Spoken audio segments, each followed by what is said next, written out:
First Minister's questions. Question number 1, Joanne Lamont. Thank you very much, Presiding Officer. To ask the First Minister what engagements he has planned for the rest of the day.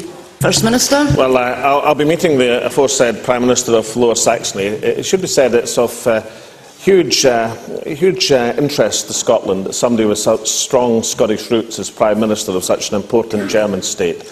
And I think that the discussions will be for the mutual benefit of both Scotland and Lower Saxony. Joanne Lamont. And I certainly join the First Minister in hoping that these are very constructive and useful discussions that he has. Last week, the First Minister advised me that I had made the mistake of not asking the right question, and you know what, I think I'm going to do it again. Last Thursday, the First Minister said, quote, "The Bank of England is an independent central bank that does not take direction on policy." Does he stand by that statement? First Minister. Bank of England is an independent central bank that's independent of government. That position was awarded to it by the Labour government of 1997 when Gordon Brown was Chancellor, who regarded it as one of his greatest achievements of his term of office. Joanne Lamont. Yes, of course the First Minister now knows that the statement he made isn't true, or perhaps the First Minister is struggling again with the definition of independence.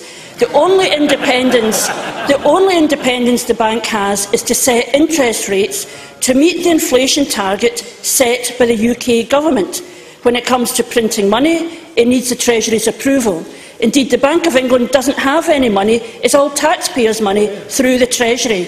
So when the First Minister's spokesman says, quote, "The UK Government has had no say over monetary policy since the Bank of England was made independent in 1997, he was wrong, wasn't he? First Minister. First Minister. Well, let me refer to Joanne Lamont. The Bank of England is an independent central bank. If that wasn't the case, then what on earth was Gordon Brown boasting about in 1997 as his great demarche? I know that Joanne Lamont disagreed with the former Prime Minister on a range of things. Perhaps you should consult him to see what on earth he was doing in 1997.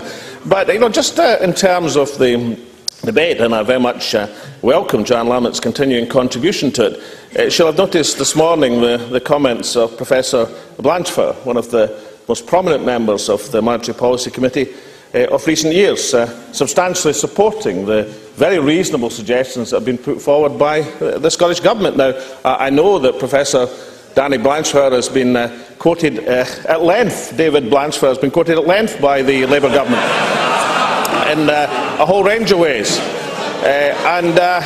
Given that they've awarded such importance to David Blanchflower's comments, will she now accept that there must be something in the arguments put forward by the Scottish Government if such a prominent member of the Monetary Policy Committee says they are very substantially based? John, I have to move away from this idea that for some reason Scotland is the only country which can't have normal procedures, conduct a monetary policy in an effective way, and also, of course, have control over our tax and finance, which will enable us to direct the Scottish economy in a substantially better way than under the dead hand of the UK Treasury. Joanne Lamont. The First Minister's problem is that he said the Bank of England is an independent central bank that is not to take direction in policy. That is simply not true. It's also the case, he quotes David Blanchflower, he is talking about whether there should be a Scot on the current Monetary Policy Committee, your objection to it as it stands. He does not make an observation on your assertion and your Deputy First Minister's assertion and absolute statement that an independent Scotland would have representation on a Monetary Policy Committee. That is not true because you haven't even asked the Bank of England if it would be the case. Let's see what the Treasury says. They say, and I quote, "Scotland using the pound through a sterlingisation mechanism," I think the First Minister last week called it the sterling zone, "would have no say over its own monetary policy as set by the Bank of England." The First Minister wants to leave the United Kingdom, remove Scotland's representation at Westminster and have less say in the formulation of monetary policy. Why? Why does the First Minister plan to lessen our influence why does the First Minister plan to lessen our influence over our own economic policy? Can I say First Minister. Joanne Lamont, it's arithmetically impossible to have less say than zero, because we have zero say at the present moment. Fantastic, this new interpretation of the status of the Bank of England. The Bank of England was an independent central bank. It was established as such by Gordon Brown when he was Chancellor of the Exchequer in 1997. If he hadn't been establishing that, then what on earth was the direction of policy about that he announced in 1997? But Joanne Lamont will be delighted to know that, of course, the Fiscal Commission, appointed by John Swinney, comprising of two Nobel laureates and other distinguished economists, is working on these very matters at the present moment to make proposals, and I'm sure that I'll inform Professor Joseph Stiglitz and Professor Jim Merleys that Joanne Lamont has an important contribution to make, and I'll pass on that expertise to them. But I think we better start with the premise that the Bank of England is an independent central bank. It was established as such in 1997. That Scotland has no influence at the present moment, and in terms of the proposals that we are putting forward, supported by Professor David Blanchflower, that seem an entirely better position than we're in at the present moment. But regardless of that, in terms of the control over Scotland's spending and taxation, these are crucial, important matters currently directed by the United Kingdom Treasury, and I think they should be directed in Scotland, because no one, and certainly not the UK Treasury, would do better by the Scottish people and the Scottish economy than Scots making decisions about our taxation and spending here in Scotland. One moment, Ms Lamont.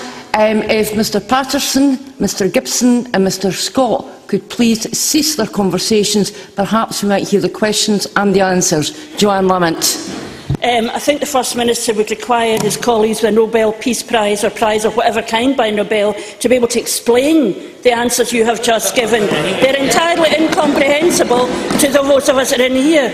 On the question of Scottish influence, we had a Scottish Chancellor for 13 years making policy which wasn't good enough for the First Minister.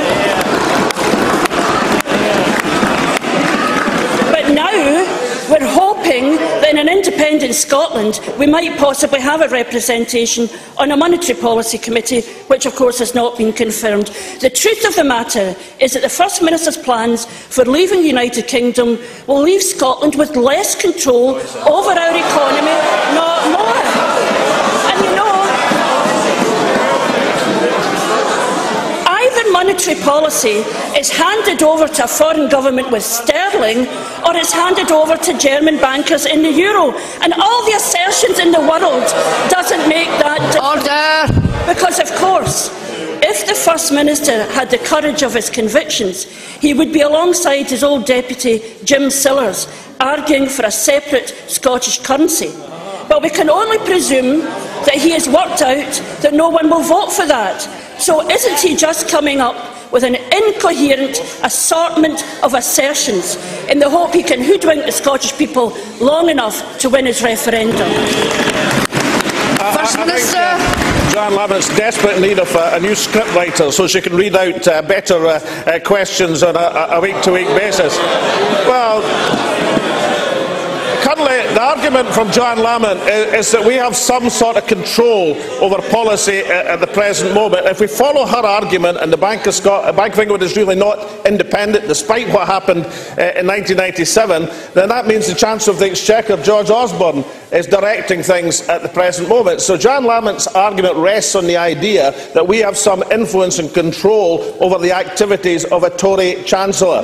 It seems to me quite obvious that we have no control, no influence, zero influence at the present moment. As I pointed out to Joanne Lamont, arithmetically, you cannot have less than zero in terms of control. So let's establish the point. In terms of monetary policy, the Bank of England is independent, directs monetary policy. But let's move on to fiscal policy. That's control of taxation and spending. Currently, this Parliament has 8% control of our taxation base. That will rise to about 18% with the changes that are being made in the Scotland Act. We want this side, the Scottish National Party, and many people across Scotland to have 100% control over taxation. That, can I say to Jan Lamont, is what we call independence. What she thinks is control is relying on a Tory Chancellor in London. I think we'd rather rely on a government elected by the people of Scotland to take the decisions in the interests of Scotland.